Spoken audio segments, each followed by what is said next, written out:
ভাঙর আছে ভাঙুরেই, বোমাবাজির ঘটনা অব্যাহত ভাঙুরে। এবার পঞ্চায়েত প্রধান নির্বাচনের আগের দিন বোমাবাজির ঘটনা ঘটল ভাঙুরের ভগবানপুর অঞ্চলের নারকেলবেড়িয়া এলাকায়। সূত্রের খবর, আজ অর্থাৎ শুক্রবার ভগবানপুর গ্রাম পঞ্চায়েতের প্রধান নির্বাচিত হবার দিন। প্রসঙ্গত উল্লেখ্য, তৃণমূল নেতা খায়রুল ইসলামের স্ত্রী মারুফা বিবি ছিলেন এই পঞ্চায়েতের প্রধান। তবে তার বিরুদ্ধে আইএসএফ অনাস্থা প্রস্তাব আনায় তাকে সরতে হয় সেই পদ থেকে। আর তারপর থেকেই কিন্তু শূন্য ছিল গ্রাম পঞ্চায়েত প্রধানের পদটি। তারপর এদিন অর্থাৎ আজ এই পঞ্চায়েতের প্রধান নির্বাচিত হবার কথা। তবে তার আগেই চাঞ্চল্য এলাকায় বোমাবাজির ঘটনা ঘটল ভগবানপুর অঞ্চলের নারকেলবেড়িয়া এলাকায়। আর বোমাবাজির ঘটনায় স্বাভাবিকভাবেই তীব্র আতঙ্ক ছড়িয়েছে গোটা এলাকায়। আর এই ঘটনাকে কেন্দ্র করে ইতিমধ্যেই শুরু হয়ে গিয়েছে রাজনৈতিক চর্চা।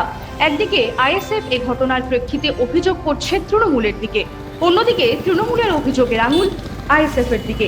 গোটা ঘটনার তদন্তে নেমেছে হাতিশালা থানার পুলিশ।